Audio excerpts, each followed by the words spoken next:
فرجهم. آپ عزاداروں کی صحت و سلامتی کے لیے ایک اور درود پڑھ دیجئے محمد و آل محمد.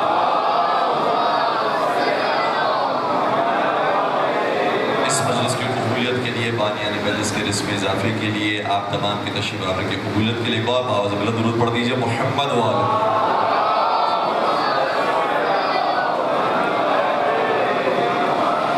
اعوذ باللہ من الشیطان الرجیم. بسم اللہ الرحمن الرحیم. الحمدللہ رب العالمین. الحمدللہ الذی هو الاول والآخر والظاہر والباطن وله الملک وله الحمد یحیی ویمیت ویمیت ویحیی وهو حی لا يموت بیدہ الخیر وهو علی کل شیء قدیر. والصلاة والسلام على النبي الأمي القرشي الهاشمي المكي المدني الأبدحي التهامي العبد المؤيد والرسول المسدد المصطفى الأمجد المحمود الأحمد حبيب إله العالمين سيدنا ومولانا أبي القاسم محمد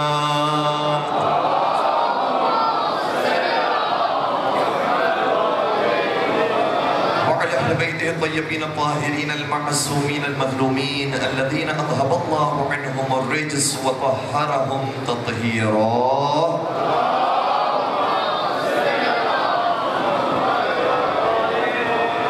ولعنة الله على أعدائهم أجمعين. أما بعد فقد قال الله تبارك وتعالى في محكم كتابه المجيد وفرقانه الحميد. بسم الله الرحمن الرحيم. ولا تلبسوا الحق بالباطل وتكتموا الحق وأنتم تعلمون. درود پڑھ دیجئے محمد و آل محمد.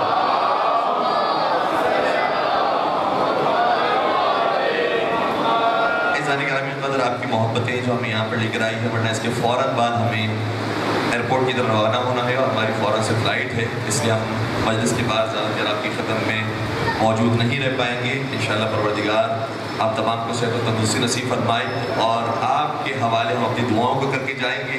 انشاءاللہ آپ ہمیں دعاؤں میں یاد رکھیے گا، ہم آپ کو وہاں اپنی دعاؤں میں یاد رکھیں گے.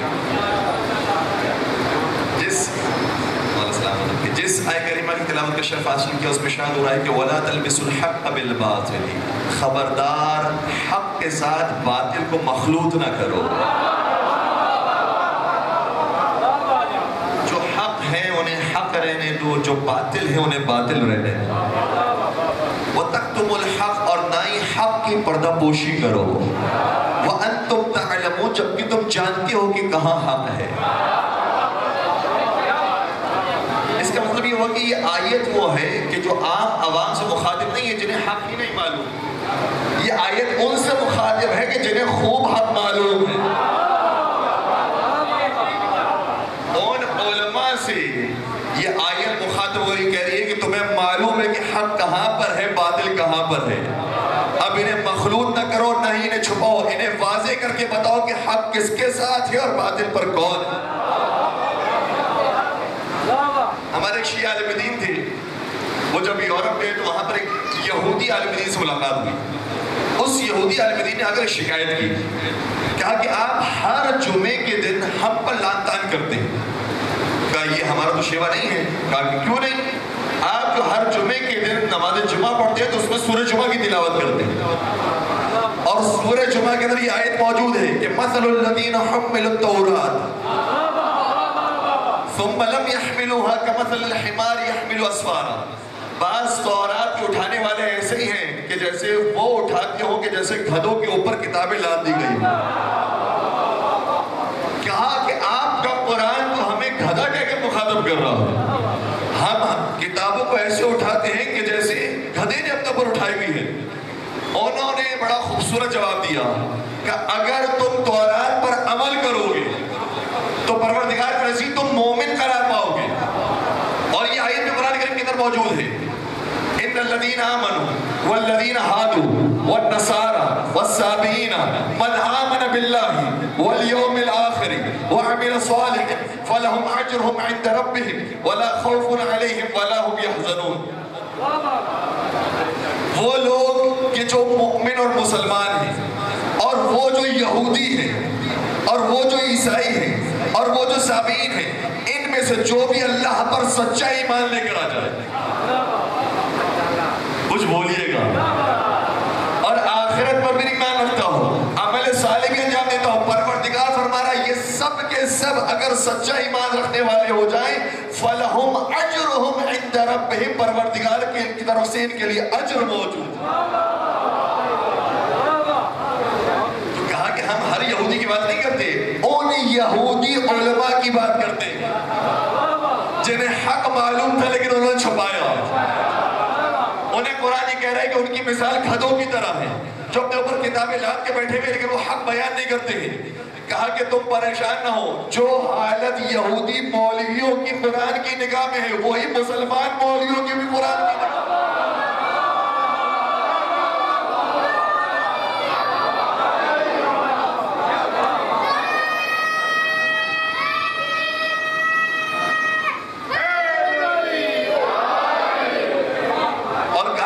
دلیل ہے اسی سورے کی، اگر تم نے آخری آیت پڑھی ہوتی تو سورے کے درمیان میں یہودیوں کو قرآن کہہ رہا ہے کہ ان کی مثال حمار کی طرح ہے، اور سورے کے آخر کے اندر قرآن یہ کہہ رہا ہے مسلمانوں سے مخاطب ہو کر وَإِذَا رَأَوْا تِجَارَةً أَوْ لَهْوًا انفضوا إِلَيْهَا وَتَرَكُوكَ قَائِمًا قل ما عند اللہ خیر من اللہو ومن التجارہ واللہ خیر الرازقین۔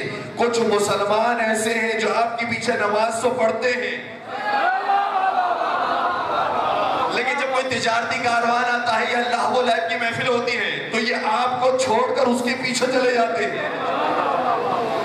پروردگار فرماتا ہے جو ان کے پاس ہے اس سے بہت زیادہ اللہ کے پاس ہے اور اللہ رزق دینے والا ہے۔ تو پروردگار کیا تفریق نہیں ہے، اگر کوئی یہودی بھی اپنے دین پر صحیح عمل کرے گا تو اس کے لیے بھی اجر ہے، اور اگر کوئی مسلمان بھی اپنے دین پر صحیح عمل کرے گا تو اس کے لیے بھی اجر۔ ہمارے نزدیک کوئی تفریق نہیں ہے، اس لیے یہ آیت مخاطب ہو کر کہہ رہی ہے ان کے بارے میں کہ جن کو حق پتہ ہے اور حق کو چھپاتے ہیں۔ پروردگار فرماتا ہے کہ خبردار یہ کام نہ کرنا، حق و باطل کے ساتھ مخلوط نہ کرنا۔ آج اتنا مخلوط ہو گیا ہے، اتنا مخلوط ہو گیا۔ ابھی ہم آزاد کشمیر سے آ رہے ہیں آپ کی خدمت میں، وہاں پر ایک صاحب تھے، اہل سنت سے ان کا تعلق تھا، مجلس میں آئے کرتے تھے۔ ہمارے ساتھ ان کا تعارف کروایا گیا کہ یہ بڑے مولائی ہیں، بڑے شہدائی ہیں مسجد پاک کے، لیکن یہ شیعہ نہیں ہوئے ہیں، پہلا امام مولا متقیان کو نہیں مانتے۔ میں کہا ٹھیک ہے، کم از کم معتدل تو ہیں، آج یہ معتدل ہیں کل علی والے بھی ہو جائیں گے، کیونکہ جب قطرہ اثر کرتا ہے تو اسے وقت لگتا ہے، پھر پتھر کے اندر سوراخ ہوتا ہے تو کچھ وقت لگے گا، پھر ان کے اندر محبت اہل بیت بھرپور طریقے سے اجاگر ہوگی۔ انہوں نے یہ سوال کیا جو ہمارے بعض نوجوانوں کو بھی سوال کہا کہ ہم مولا متقیان کی شخصیت کی پیروی کرتے ہیں۔ میں نے کہا کیسے پیروی کرتے ہیں؟ کہ جب علی مرتضیٰ ان تینوں کی خلافت میں خاموش رہے تو ہم بھی خاموش رہتے ہیں۔ آپ لوگ یہ کہتے ہیں کہ مولا متقیان پہلے امام تھے لیکن مولا علی نے تو نہیں کہا، مولا علی تو چوتھے کے لیے راضی ہیں اور وہ تو اپنے آپ کو چوتھا خلیفہ مان رہے ہیں۔ یہ آپ بلا وجہ کیوں آگے بات بڑھا رہے ہیں اور ان کو پہلا امام بنانے پر مصر ہو گئے؟ اور یہ آج ہمارے نوجوانوں کے ذہن میں سوال ہے کہ اگر واقعی میرے مولا کا حق ہوتا تو مولا کو تلوار نکالنی چاہیے تھی، حق لے لینا چاہیے تھا۔ توجہ رکھیے گا، ایک جملہ میں دینا چاہ رہا ہوں۔ میں نے کہا آپ نے کیا وہ حدیث نہیں سنی جو صحیح مسلم کے اندر موجود ہے کہ نبی نے ارشاد فرمایا تھا اما ترضى ان تكون مني بمنزلة هارون من موسى۔ اے علی کہ تم اس بات پر راضی نہیں ہو کہ تمہیں مجھ سے وہی نسبت ہے کہ جو ہارون کو موسیٰ سے۔ اس سے یہ تو سمجھ میں آ گیا کہ ہارون جس طریقے سے جانشین موسیٰ اسی طریقے سے علی جانشین نبی ہے۔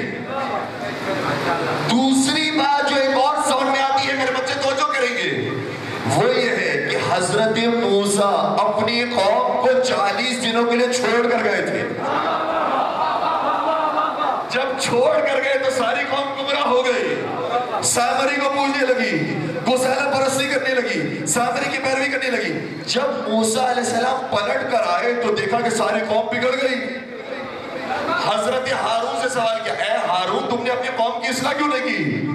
فرمائے حضرت ہارون نے ان ابن اے میری ماں کے بیٹے سگے بھائی ہوتے تھے حضرت موسیٰ حضرت ہارون کے لیے, کیا میرے بھائی مجھے یہ خوف تھا کہ کہیں میری قوم مجھے قتل نہ کر دے, اس لیے میں نے ان کے خلاف تلوار نہیں نکالی.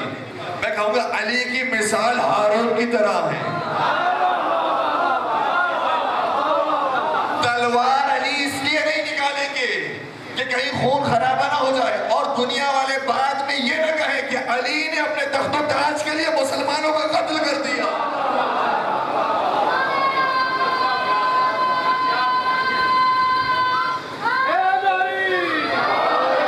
جتنا بڑا یہ جملہ ہے نا اتنی بڑی داد نہیں ہے. کیوں جلتے ہو علی کے کمالات دیکھ کر خدا عزت دیتا ہے اوقات دیکھ کر. کیوں جلتے ہو علی کے کمالات دیکھ کر خدا عزت دیتا ہے اوقات دیکھ کر. ایسے ویسے تیسے کو ملتی تو نہ چلتی ذوالفقار, خدا نے تلوار دی تھی ہاتھ دیکھ کر. دونوں ہاتھ بلند کر کے نعرہ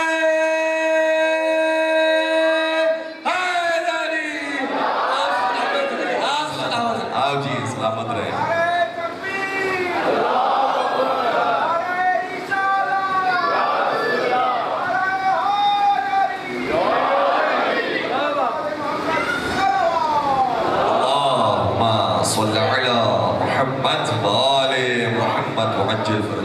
تو میرے مولا نے وہی کیا ہے جو جناب ہارون نے کیا تھا. اگر تمہیں مولا علی پر اعتراض ہے تو پہلے حضرت ہارون پر ہونا چاہیے. جب حضرت ہارون کا یہی کردار ہے تو علی کی مثال ہارون کی طرح. جو جناب ہارون نے کیا وہی کام مولا متقیان نے کیا. دوسری بات, جو لوگوں کے درمیان یہ عام طور پر رائج کرنے کی کوشش کی جاتی ہے کہ علی خاموش بیٹھے رہے, مولا نے سمجھوتا کر لیا, مولا نے گزارے سے کام لے لیا, مولا نے تو کمپرومائز کر دیا, آپ کمپرومائز نہیں کرتے. ان کے لیے بھی ہم یہ جملہ عرض کرتے ہیں, اب تک ہم نے علی مرتضیٰ کے صرف حلم کو پیش کیا ہے. اگر علی کی شجاعت کو پیش کر دیا تو تمہارے چینلز بند ہو جائیں گے.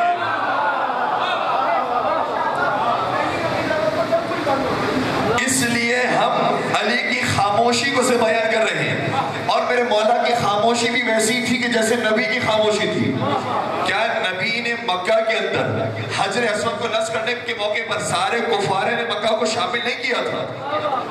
اگر شامل کیا تھا تو کیا کوئی نبی کو یہ کہہ سکتا ہے کہ نبی نے شامل کر کے انہیں بھی حق پر مان لیا؟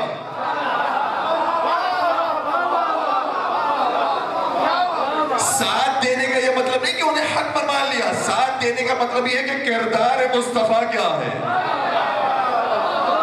اخلاق محمد عربی کیا ہے. جو محمد عربی کا اخلاق تھا وہی علی مرتضیٰ کا اخلاق تھا. اس لیے ان کی مدد کرتے رہے, اور ان کی مدد نہیں ہو رہی تھی, حقیقت میں دین خدا کی مدد تھی. اس لیے کبھی کبھار مشورہ دیتے تھے, ان کی زبان پر آتا تھا لولا علی لولا علی لولا علی. میں کہوں گا یہ بھی کمال کے جملے ہیں, کاش تم یہی کہہ دو, اگر علی نہ ہوتے تو ہم ہلاک ہو جاتے.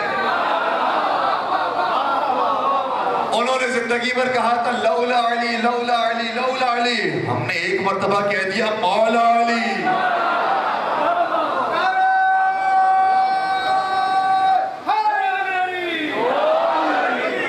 فرق کیا ہے, لام کے بعد ہی تو میم آتا ہے اور سین کے بعد ہی تو شین آتا ہے.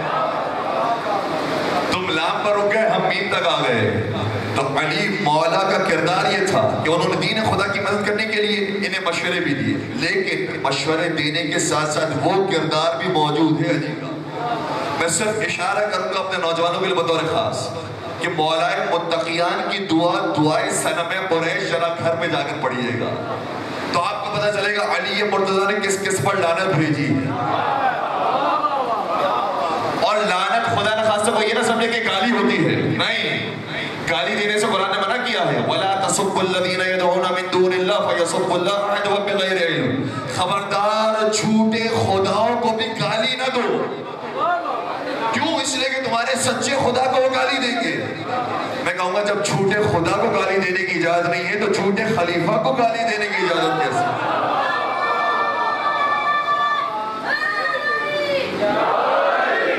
گالی اور چیز ہے، لعنت اور چیز ہے۔ لعنت اگر گالی ہوتی تو وہ قرآن جو گالی دینے سے منع کر رہا ہے اسی قرآن کے اندر لعنت ذکر نہ ہوتی۔ جا کر آج دیکھیے گا کہ قرآن کے اندر کتنی مرتبہ لعنت آئی ہے۔ میں پورے اطمینان کے ساتھ کہہ رہا ہوں، چیک کر کے آیا ہوں، قرآن میں لفظ لعنت اور اس کے مشتقات کو جمع کیا جائے تو 41 مرتبہ قرآن نے لعنت بھیجی ہے۔ اس کا مطلب یہ ہو کہ سنت قرآن ہے لعنت بھیجنا۔ اب مجھے نہیں معلوم کہ کیوں لعنت پر صرف شیعہ عمل کرتی ہیں اور کوئی عمل ہی نہیں کرتا۔ وجہ تو مجھے ایک ہی سمجھ میں آئی، اس لیے کیونکہ میدان مباہلہ میں پنجتن پاک ہی گئے تھے چھوٹے پر لعنت بھیجنے۔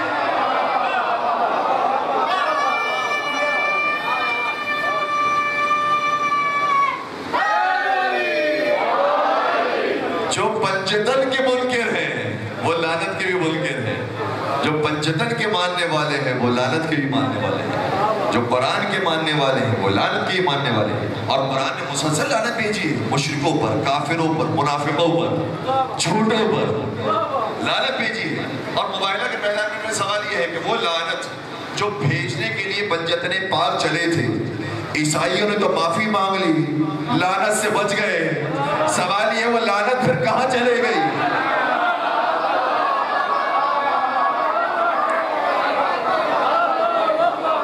قرآن نے آیت بھیج کر بتا دیا اور عیسائیوں نے معافی مانگ کر بتا دیا، جو جو ان کے مقابلے پر آئے گا لعنت اسی کے اوپر آ جائے گی۔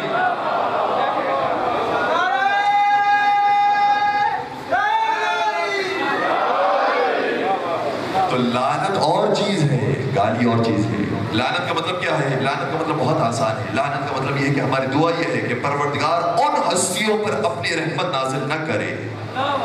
ہم خدا سے دعا کر رہے ہوتے ہیں کہ خدا ان کے اوپر اپنی رحمت کو نازل نہ کر، اور ساتھ ساتھ دوسرا یہ کام کر رہے ہوتے ہیں، اے خدا ہمارا ان ہستیوں سے تعلق بھی کچھ نہیں ہے، ہمارا ان شخصیات سے تعلق بھی کچھ نہیں ہے جن پر لعنت تیری نازل ہوتی ہے۔ تو لعنت دو کام کرتی ہے، خدا سے دعا بھی کرواتی ہے اور اپنا تعلق بھی ٹوٹواتی ہے۔ جو جو لعنت کے منکر ہیں وہ اگر کسی بھی طریقے سے حق پر چل بھی لیں، سوال یہ پیدا ہوتا ہے جب تک تم باطل پر لعنت نہیں بھیجو گے اس وقت تک تمہارا حق مکمل نہیں ہوگا۔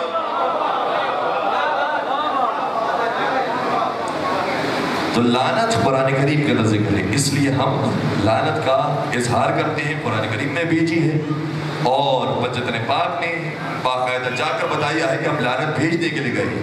تو لعنت کے بارے میں کوئی اختلاف نہیں ہے، قرآن کریم کے اندر آیت بھی موجود ہے، اس لیے لعنت بھیجی جا سکتی ہے۔ اب دیکھیے کہ مولا متقیان نے دعائے صنمیہ قریش میں کس کس پر لعنت بھیجی،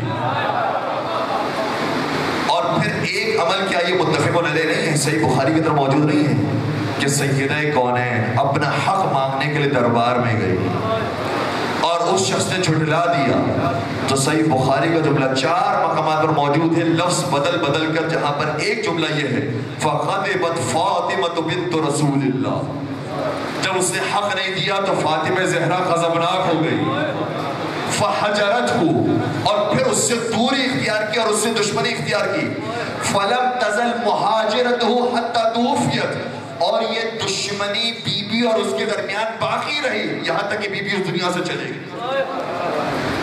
کیا یہ جملے صحیح بخاری کے اندر موجود نہیں ہے؟ سیدہ کائنات نے اپنا احتجاج ریکارڈ نہیں کروایا ہے۔ وہ لوگ جو کہتے ہیں کہ خاموش رہے، انہوں نے کمپرومائز کر لیا، نہیں عزیزو، جگہ جگہ جا کر حق علی کو بیان کیا، جگہ جا کر حق زہرا کو بیان کیا ہے کہ علی مرتضیٰ نے انصار کے دروازے پر جا کر نہیں بتایا ہے کہ کیا تم نے میرے ہاتھوں میں غدیر پر بیعت نہیں کی تھی، اس لیے احتجاج کیا ہے۔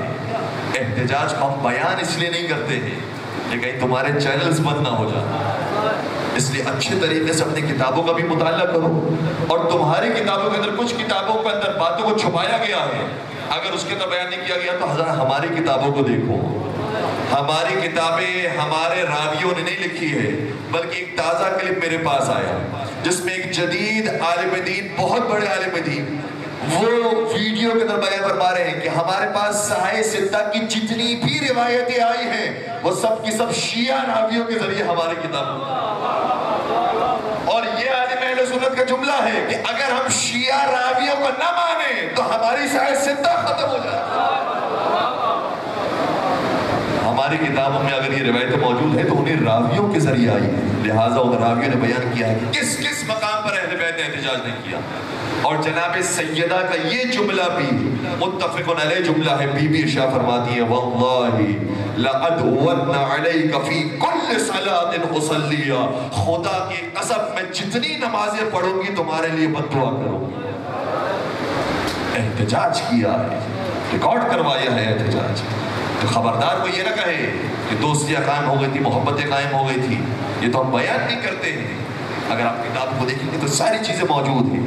نہج البلاغہ میں کیا میرے مولا نے نہیں فرمایا صبرت وفی العین قضا وفی الحلق شجا، میں نے ان 3 خلافتوں میں اتنا صبر کیا ہے کہ میرے حلق میں ہڈی ہوتی تھی، آنکھوں میں کانٹے ہوتے تھے۔ خطبہ شخشقیہ کو جا کر پڑھیے، بتایا ہے میرے مولا نے پہلے نے کیا کیا، دوسرے نے کیا کیا، تیسرے نے کیا کیا۔ اس سے پورا احتجاج اہل بیت نے ریکارڈ کروایا، ہم بیان نہیں کرتے۔ اور یہ الحمدللہ ہمارا طور امتیاز ہے، جب بھی ہم بات کرتے ہیں پیار و محبت کے ساتھ کرتے ہیں۔ ہم امن کو قائم کرنا چاہتے ہیں، ہم بلا وجہ دل کو قائم کر کے اہل بیت کو دل سے نہیں نکالنا چاہتے۔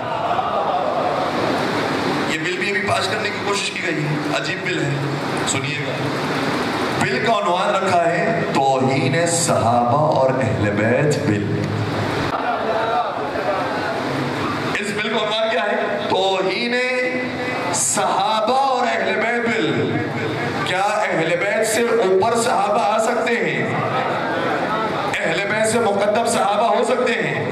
نہ قرآن کی کسی آیت میں موجود، نہ حدیث کے اندر موجود ہے، بلکہ ہمیں تو یہ ملتا ہے کہ صحابی جب ترقی پاتا ہے تو نبی شاہ فرماتے ہیں السلمان من اہل البیت۔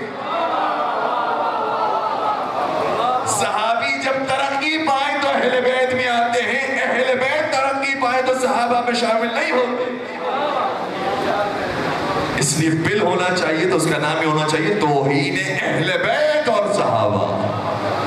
پہلے اہل بیت کے دشمنوں کو لو قید کرو اور ان کے اوپر سزائے ڈالو، پھر اس کے بعد صحابہ کی باری ہے، اور صحابہ کا ہم احترام کرتے ہیں۔ یہ کس نے کہا صرف تمہارے ہیں صحابہ؟ یہ کس نے کہا صرف تمہارے ہیں صحابہ؟ زہرا کے محب ہو تو ہمارے ہیں صحابہ۔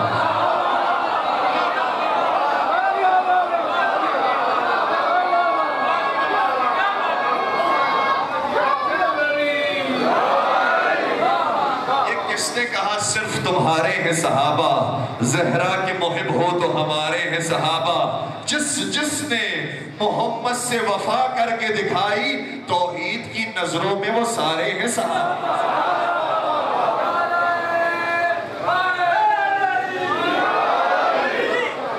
ہم صحابہ کا بڑا احترام کرتے ہیں۔ صحیفہ سجادیہ میں ہمارے آپ کے چوتھے سرکار حضرت امام زین العابدین علیہ السلام نے جا کر دیکھیے گا صحیفہ سجادیہ کی چوتھی دعا کو۔ چوتھی دعا میں امام زین العابدین نے صحابہ پر درود و سلام بھیجا، لیکن کون سے صحابہ؟ وہ صحابہ کہ جنہوں نے اپنی جانوں کا نذرانہ پیش کیا، جنہوں نے اپنا مال پیش کیا، جنہوں نے اپنی اولاد پیش کی، تو جنہوں نے قربانی دی تھی ان پر ہمارا سلام ہو، وہ ہمارے سر کا تاج ہے۔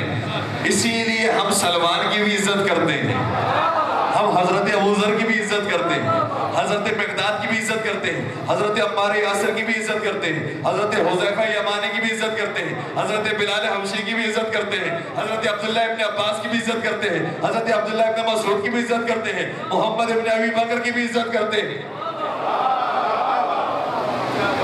اور پیغمبر کی حدیث بھی سنتے جائیے، پیغمبر نے فرمایا تھا میرے 4 صحابی ایسے ہیں کہ جنت جن کا انتظار کر رہی ہے، جس میں پہلے سلمان ہیں، دوسرے ابو ذر ہیں، تیسرے مقداد ہیں، چوتھے کے نام بیان کرنے سے پہلے میں بتا دوں 4 کو ہم بھی ماننے والے ہیں،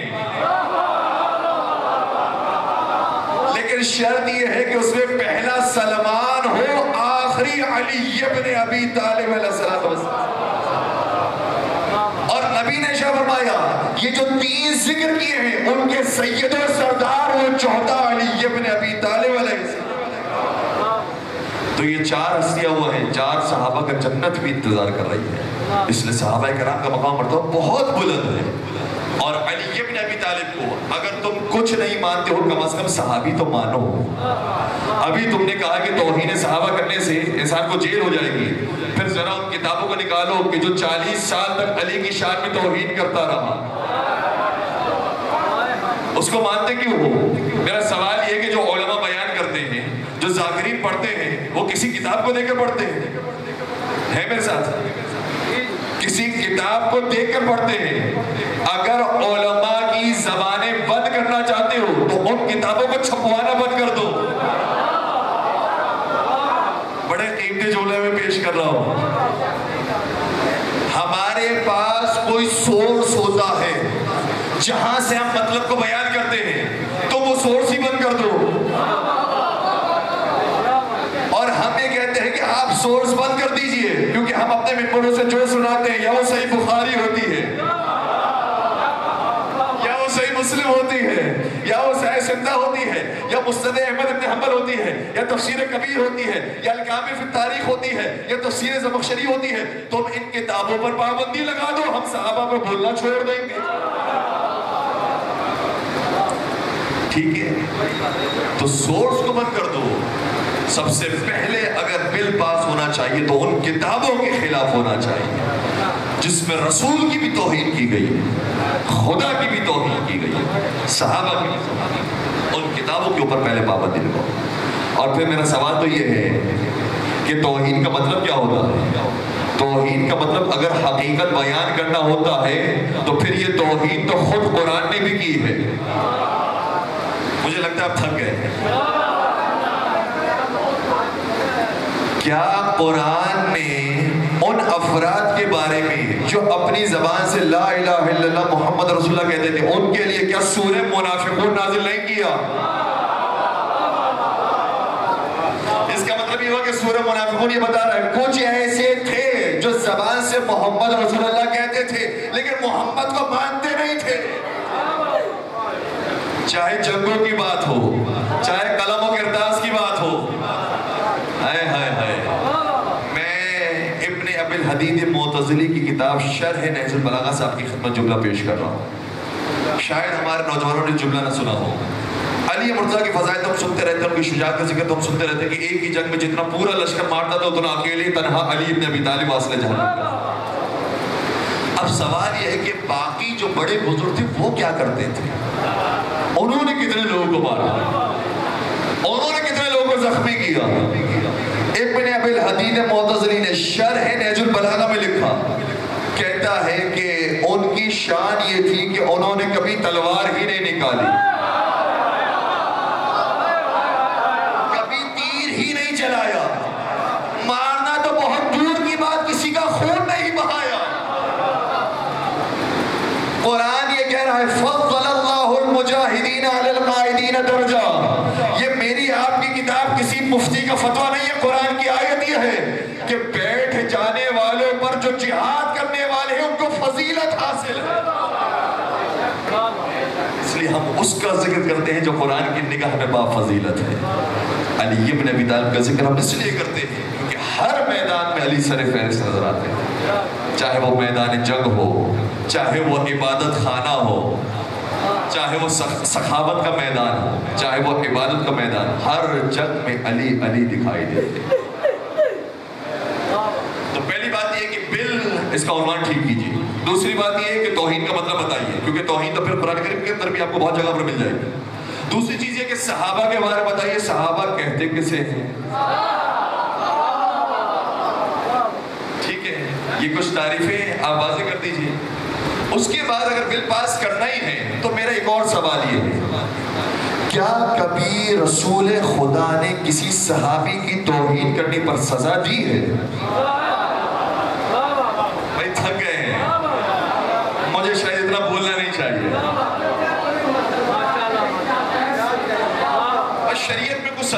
معین ہے.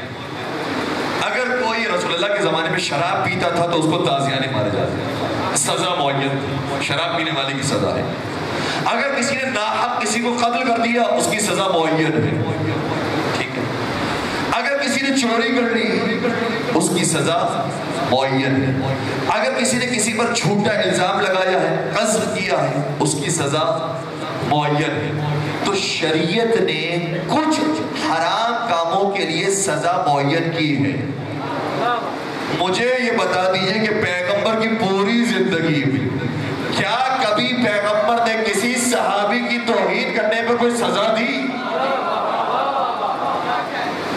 اگر سزا دی ہے تو ہم سنت رسول پر عمل کرنے والے ہیں، ہم بھی سزا دیں گے. اور اگر سزا نہیں دی تو جس طرح سے تمہارے بڑوں نے سنت کو چھوڑ کر بدعت اختیار کی تھی،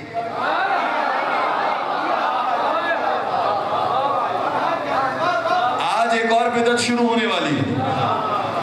اور اگر یہ حکم ایجاد ہونے ہی والا ہے کہ جن کے اوپر رسول اللہ نے سزائیں نہیں دی ہے ہم ان کے اوپر بھی سزائیں دیں گے، تو پھر ہم سے بھی سنتے جاؤ. اب ان چیزوں پر بھی سزائیں دو.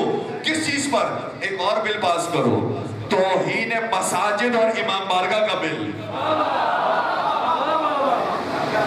اگر یہی فیصلہ ہے کہ ہر حرام کام کے اوپر آپ کو سزائیں دینی ہے، چاہے وہ شریعت میں بیان ہوئی ہو شاید بیان نہ ہوئی ہو، پھر مسجد کی توہین کرنا یہ بھی حرام ہے، اس کے اوپر بھی سزا ہونی چاہیے. امام بارگاہ کی توہین کرنا یہ بھی حرام ہے، اس پر بھی سزا ہونی چاہیے. نہیں، بات رکے گی نہیں. پھر یہ بھی بل پاس کرو، توہین علم اور ذوالجناح کا بل.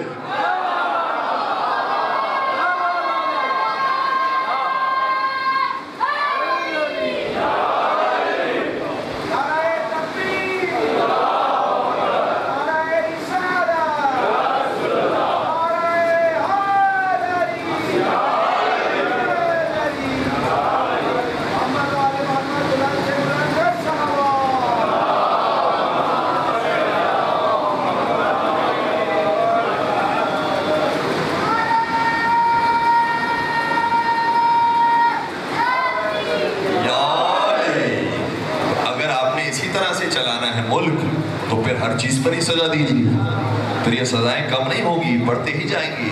پھر ملک کے اندر فساد اور فتنہ برپا ہوگا. اس لیے پیار اور محبت کے ساتھ امن کا پیغام دینے دیجیے. جو قبول کرتا ہے قبول کرے، جسے قبول نہیں کرنا ہے وہ قبول نہ کرے.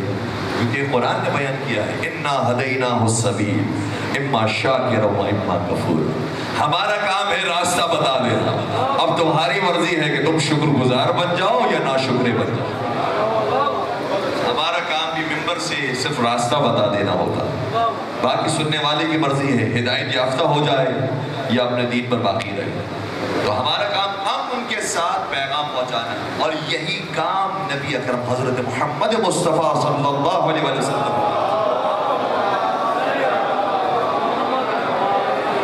پیغمبر کے زمانے میں ایک یہودی شاعر آیا، اور چونکہ کافر تھا لہٰذا اپنا غصہ نکالا اور پیغمبر کی شان میں توہین کی اور گستاخی کرنے لگا پیغمبر کے سامنے. پیغمبر نے حکم دیا علی و مرتضیٰ کو اقطع لسانہ، اس کی زبان کاٹ دو. جب وہ یہ جملہ سنتا ہے تو بھاگنے لگا اور مولا اطمینان کے ساتھ اس کے پیچھے چلنے لگے. پیغمبر کا حکم تھا لہذا حکم کی تعمیل کرنی تھی. وہ بہت دور چلا گیا اور تھک گیا، اور مولا متقیان اس کے پیچھے پیچھے آ رہے تھے. صحابہ علی کے پیچھے پیچھے چل رہے تھے. کیوں؟ اس لیے کیونکہ تماشا دیکھنے کا شوق بہت سو کو ہوتا ہے. کیا زبان کٹے گی، ہم تڑپتا ہوا دیکھیں گے، خون نکلتا ہوا دیکھیں گے کہ علی کیسے زبان کاٹتے ہیں. صحابہ نے کیا دیکھا کہ علی مرتضیٰ جب شہر کے کونے پر پہنچ گئے تو وہ جو شاعر جو غصاخی کر کے گیا تھا اس کو اپنے جیب مبارک سے کچھ پیسے نکالے، اس کے ہاتھ میں دیے، کہا کہ چلا جا. اب صحابہ کو تو بڑا غصہ آیا اور تعجب ہوا کہ علی نے ایسا کام کیا ہے. پیغمبر فرمایا اس کی زبان کاٹ دو، اور پیغمبر کے حکم کے خلاف علی مرتضیٰ نے عمل کر دیا. آج ہم جائیں گے نبی کی خدمت میں جا کر شکایت کریں گے کہ آپ کے علی نے آپ کے حکم کے مطابق عمل نہیں کیا. آئیے سب نبی کی خدمت میں کہنے لگے یا رسول اللہ آپ نے حکم دیا تھا کہ علی زبان کاٹ دے. علی نے زبان نہیں کاٹی، الٹا پیسے دے کر آئے. نے فرمایا علی میرے مطلب کو خوب سمجھتے ہیں.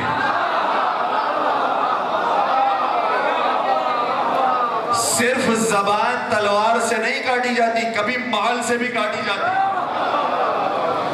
آج ہم مجلسوں کے ساتھ ساتھ نیاز اسی لیے رکھتے ہیں جن کی زبانیں مجلسیں سن کر بند نہ ہو، ان کی نیاز کھا کر بند ہو جائے.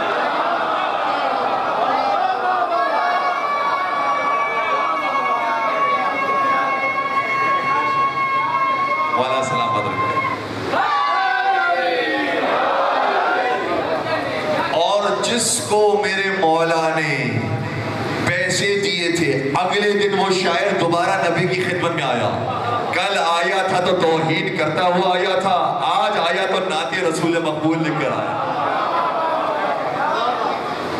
ایسے پیغام عام کیا جاتا ہے. جیلوں میں بند کرنے سے، سزائیں دینے سے کبھی بھی تمہارا دین نہیں پھیلے گا. اور اگر تم مجلسوں کو بند کرنا چاہتے ہو تو یاد رکھو ہماری تاریخ خون اور آگ کی تاریخ. ہم کٹ گئے ہیں، جیلوں میں چلے گئے ہیں، اپنے اعضاء و جوارح کاٹ دیے ہیں، اپنی اولادوں کو دے دیا ہے، اپنے مال کو قربان کر دیا ہے، لیکن ذکر حسین ابن علی کبھی ختم نہیں.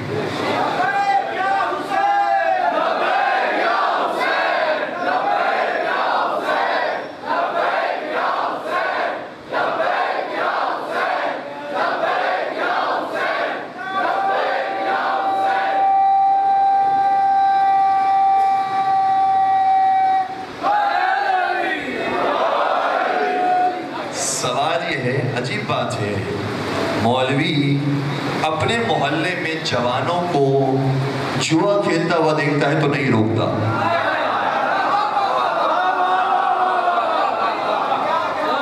فحاشی کی طرف جاتا ہوا دیکھتا ہے تو نہیں روکتا. شراب کی طرف جاتا ہوا دیکھتا ہے تو نہیں روکتا. نشے کی طرف جاتا ہوا دیکھتا ہے تو نہیں روکتا. لیکن جب اس کا جوان مجلس کی طرف آتا تو پابندی لگاتا ہے.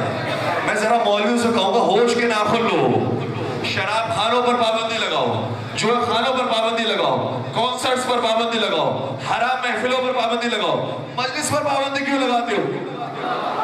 شاید جواب یہ آئے گا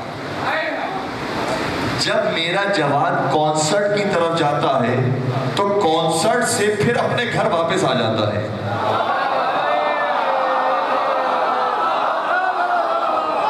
شراب کھانے جاتا بھی ہے تو شراب پی کر اپنے گھر آ جاتا ہے. اگر جوا کھانا جاتا ہے جوا کھیل کر اپنے گھر آ جاتا ہے. حرام محفلوں میں جاتا ہے وہاں سے اپنے گھر آ جاتا ہے. لیکن جب مجلس میں آتا ہے تو مجلس سے اٹھ کر اپنے گھر نہیں جاتا، مولوی کے گھر جاتا ہے.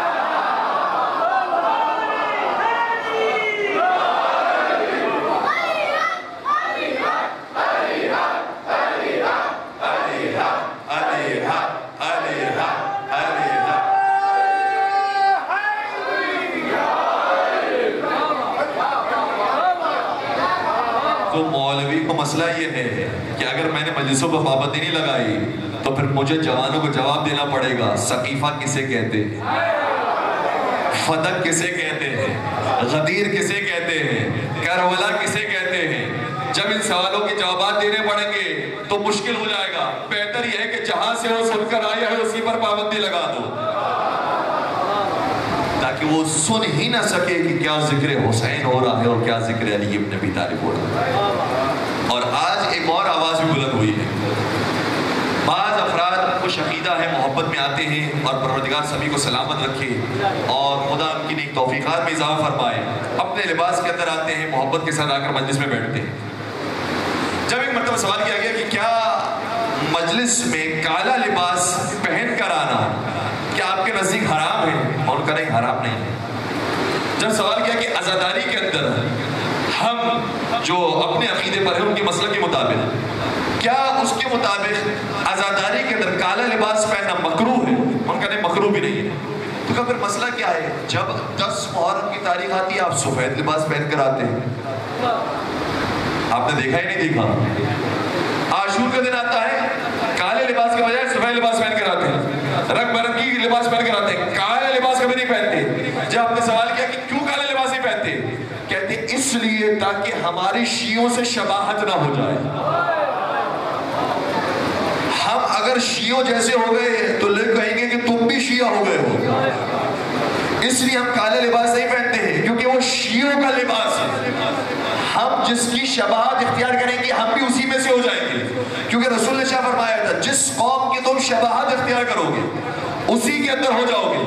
ہم نے کہا کہ کیا کالا لباس پہننا ذوق کی علامت نہیں ہے, محبت حسین کی علامت نہیں ہے؟ کم محبت کی علامت ضرور ہے, لیکن کیا کریں کیونکہ شیعہ پہنتے ہیں اس لیے پہن نہیں سکتے. ہمارا سوال صرف اتنا ہے کہ پھر داڑھی کیوں رکھتے ہو جو یہودی بھی رکھتے ہیں؟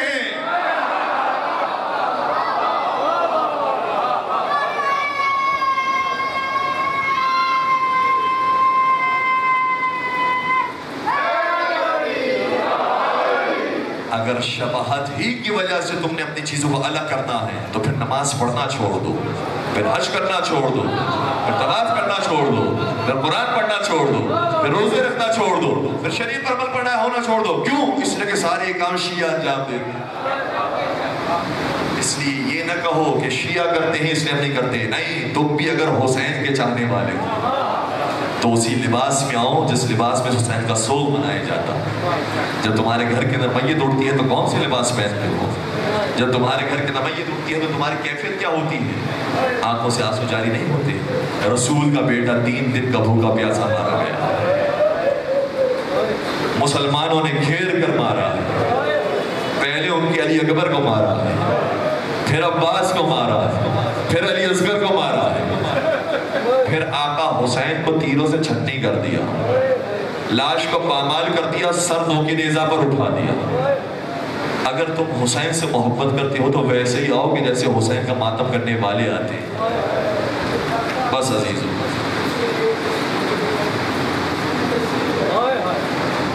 ہائے ہائے ہائے, کچھ پیغام دینے والے ایسا پیغام دے کر چلے جاتے ہیں, ان کی زبان میں لفظ نہیں ہوتے لیکن پورا پیغام پوشیدہ ہوتا ہے. کوئی ذاکر موجود نہ ہو, کوئی پڑھنے والا موجود نہ ہو, صرف انسان اس عکس کو دیکھتا ہے, حقیقت تک پہنچتا ہے. جب عکس کا یہ عالم ہے تو حقیقت کا عالم کیا ہوگا؟ میں درخواست کروں گا انتظامیہ سے کہ تھوڑی سی روشنی کم کر دیں تاکہ مسائل کے اندر ہر کوئی بلا تکلف گریا کرے, کسی سے شرم محسوس نہ کرے. برابر والے کو نہ دیکھا, یہ دیکھے کہ بیبیاں دیکھ رہی ہیں, یہ دیکھیں کہ حسین دیکھ رہے ہیں. آج تو اس بچی کا ماتم ہے کہ جو حسین کی سب سے پیاری بچی ہے, جو مولا کے سینے پر سویا کرتی تھی, بڑی لاڈلی بیٹی تھی. بیٹوں اور بیٹیوں میں فرق یہ ہوتا ہے, بیٹے عزیز بہت ہوتے ہیں, بیٹے بازو ضرور ہوتے ہیں, لیکن جب انسان گھر میں لوٹ کر آتا ہے تو بیٹے اپنے بابا کو بغل گیر نہیں کرتے, بیٹیاں پہلے آتی ہیں.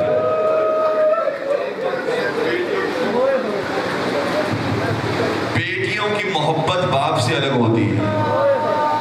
ایک عالم دین کے پاس ایک شخص گیا, اس نے کہا کہ میرے یہاں بیٹوں کی ولادت ہو چکی ہے, آج بیٹی کی ولادت ہوئی. اس عالم دین نے کہا کہ اب تک تو حقیقی معنوں میں باپ نہیں بنا تھا, اب تجھے پتا چلے گا باپ کسے کہتے ہیں. تیری بیٹی تیرے لاڈ اٹھائے گی, تیری بیٹی تجھے پیار کرے گی, تیری بیٹی تجھے استقبال کرے گی, تیری بیٹی تیری تکلیف کو دیکھ کر گریہ کرے گی. بیٹیوں کا دل عجیب دل ہوتا ہے. میں نے یہ منظر دیکھا ہے, آپ نے منظر دیکھا ہوگا, لیکن خدا نہ خاصا خدا نہ کرے کسی بیٹے کو یہ منظر دیکھنا ملے. پاکستان کا ماحول ہے, ہو جاتا ہے. ایک ڈاکو آیا, اولاد کے سامنے باپ کو گولی ماری. جب اولاد نے منظر دیکھا وہیں پر دیکھتا دیکھتا بے ہوش ہو گیا, گر پڑا, برداشت نہیں کر سکا. جب اسے اٹھایا گیا, بتایا نہیں گیا کہ تیرے باپ کے ساتھ کیا ہوا, لیکن اتنا ڈر گیا ہے کسی سے بات نہیں کرتا. یہی ڈر لگا رہتا ہے ابھی کوئی آئے گا, جس نے میرے باپ کو مارا تھا وہ مجھے بھی مارے گا. جب ایک عام سا بچہ اپنے باپ کو ایک گولی برداشت نہیں کر سکتا, ہائے سکینہ تو نے اپنے بابا کے کٹے سر کو چوکیوں میں, گلیوں میں, کوچے بازاروں میں کیسے برداشت کیا ہوگا؟ بی بی آپ کے لیے مر جانا آسان ہے, زندہ رہنا مشکل ہے. اور بی بی کا ہوش و حواس ایسا ہے کہ شام غریبہ جب بابا شہید ہو گئے, فوجی اشقیہ لوٹنے کے لیے آئے, بی بی نے کسی شکیب آتے ہوئے دیکھا, کہا تو چاہتا کیا ہے مجھ سے؟ کہا کہ میں چاہتا ہوں کہ تیرا زیور چھین لوں۔ بی بی اتنے ہوش و حواس میں تھی، کہا تو خبردار میرے قریب نہیں آنا، میں خود زیور اتار کے تجھے دیتی ہوں، لیکن میرے قریب نہ آنا، میں زہرا کی پوتی ہوں۔ اجرکم اللہ، یہ معرفت کا معیار ہے۔ اتنا ہوش و حواس میں تھی سکینہ کہ جب پانی بھی آیا تو بی بی نے فرمایا اگر آپ نے مجھے پانی دیا ہے میں پورے کارواں میں ڈھونڈوں کہ کون مجھ سے چھوٹا ہے، پہلے وہ پانی پیے گا پھر میں پانی پیوں گی۔ یہ سکینہ کی معرفت ہے۔ ہاں، سکینہ کے یہ سفر شروع ہوا، کیسے کیسے واقعات آئے۔ ہم تو صرف جسمانی زخموں کو گنتے ہیں، کسی نے تماچا مارا، کسی نے تازیانہ مارا۔ ہاں، بعض مومنین اپنے ہاتھوں سے اپنے رانوں کو پیٹتے ہیں، اپنے سینے کو پیٹتے ہیں، لیکن اپنے ہاتھوں سے اپنے آپ کو پیٹنا اور ہے، شمر کے ہاتھوں سے تماچے اور ہے۔ سکینہ سارے سفر میں یہ زخم برداشت کرتی رہی، یہاں تک کہ جب شام کی طرف جا رہی تھی تو ایک عجیب واقعہ پیش آیا۔ کیا دیکھا کہ وہ پیاسی سکینہ جو اب تک صحیح طرح سے پانی نہ پی پائی تھی، دیکھا کہ شمر کے ہاتھوں میں پانی موجود ہے اور ہر ایک کو پانی پلا رہا ہے۔ بی بی کی غیرت نے گوارا نہیں کیا کہ میں شمر سے پانی مانگوں، پانی کا سوال نہیں کیا، صرف پانی کو دیکھتی رہی۔ کیا دیکھا کہ شمر نے اپنے سپاہیوں کو پانی پلایا۔ بی بی کو اطمینان ہو گیا یہ اپنے سپاہیوں کو پلا دے گا پھر ہمیں پلائے گا، لیکن بی بی نے کیا دیکھا، اس نے سپاہیوں کو پانی پلایا، پانی کا مشکیزہ اٹھایا اور بی بی کے سامنے لانے کے بجائے اپنے گھوڑوں کے سامنے لا کے رکھ دیا۔ بی بی یہ منظر دیکھتی رہی، مجھے نہیں معلوم آپ کیسے سن رہے ہیں۔ دنیا کے جانور پانی پی سکتے ہیں، رسول کی اولاد پانی نہیں پی سکتی۔ بی بی یہ منظر دیکھتی رہی، اطمینان ہو گیا اگر گھوڑوں نے بھی پانی پی لیا پھر سکینہ تیری باری آئے گی۔ اے بی بی تم کتنی مجبور تھی، تم کتنی بےکس تھی، تم نے کیسا کیسا امتحان دیا ہے تاکہ دین خدا کو محفوظ کر سکو۔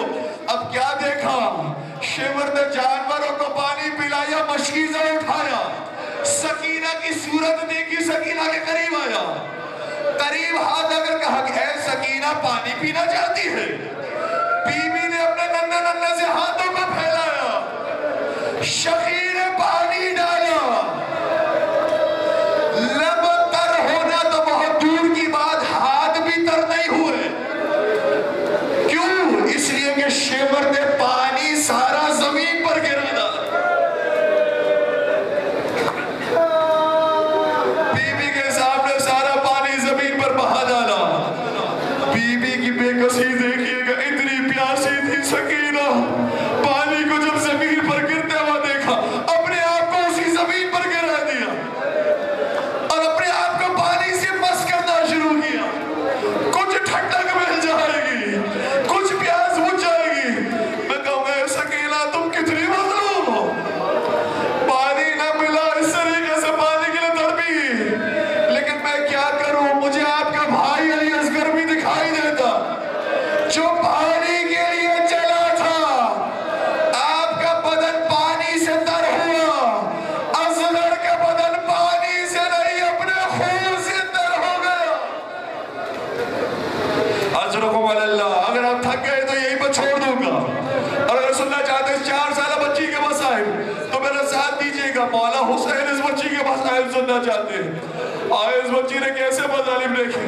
جب یہ بچی ہوتے ہوتے شام کے دربار میں پہنچی، اللہ اکبر، ایک ایسا منظر آیا، خدا نہ کرے سادات میں سے کسی کے سامنے یہ منظر آ جائے۔ یزید کے درباریوں نے ایک پیاری سی بچی کو مخاطب ہو کر کہا، اے یزید میں اس بچی کو، مجھے معاف کیجئے گا سادات، اے یزید میں اس بچی کو کنیز بنانا چاہتا ہوں۔ سکینہ کے لیے تماچے برداشت کرنا آسان تھا، تازیانے برداشت کرنا آسان تھا، پیاسا رہنا آسان تھا، لیکن کوئی سرداروں کی بیٹی کو کنیزی میں طلب کرے برداشت کرنا مشکل ہو گیا۔ سکینہ خاموش ہو گئی، شخص داری ہو گیا۔ بی بی کھڑی ہوئی زینب کبریٰ جب تک یہ اپنے رسول کا کلمہ پڑھتے ہیں اس بچی کو کنیز نہیں بنا سکتے۔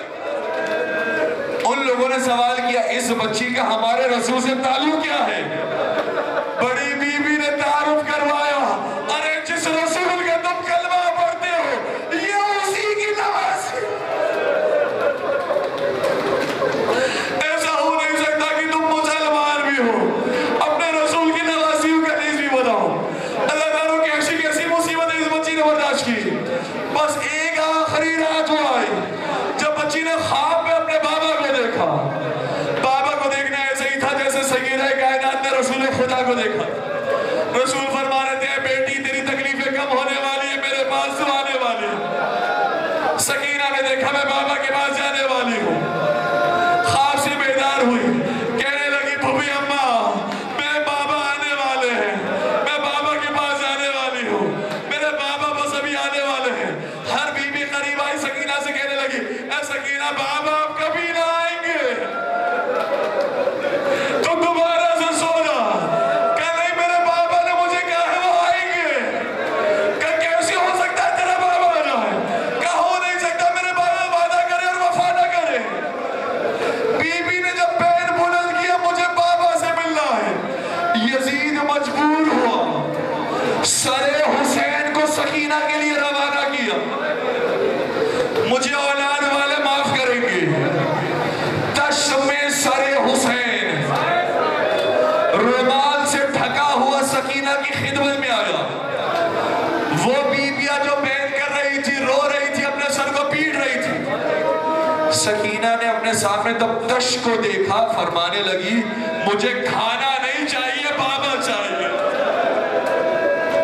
لانے والی نے کہا یہی تیرا بابا ہے۔ یہ کہنے کے بعد جو رومال اٹھایا، خدا کسی بچی کو یہ منظر نہ دکھائے۔ 4 سالہ دکھیاری نے اپنے بابا کے کٹے سر کو دیکھا، فرمانے لگی یا بتا من الذی خضب بدماغ، اے بابا تیرے چہرے کو کس نے خون سے آلودہ کیا؟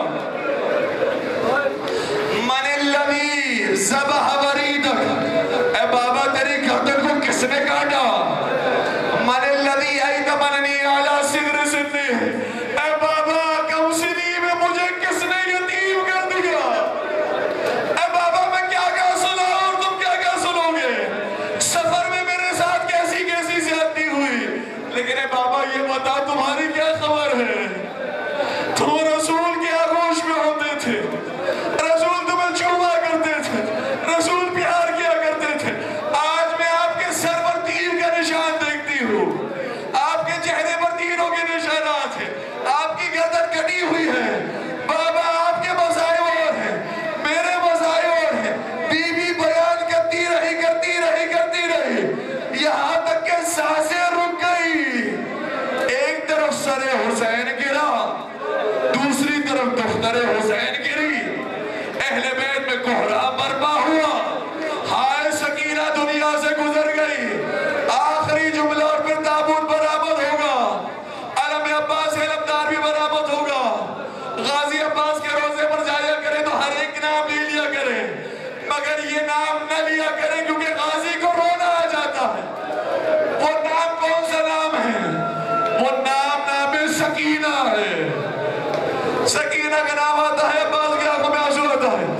آخری فکرہ پیش کر رہا ہوں، بی بی کی شہادت ہوئی، کوہرام بپا ہوا۔ سید سجاد نے کربلا کا رک کر کے کہا ہوگا بابا تم مجھ سے زیادہ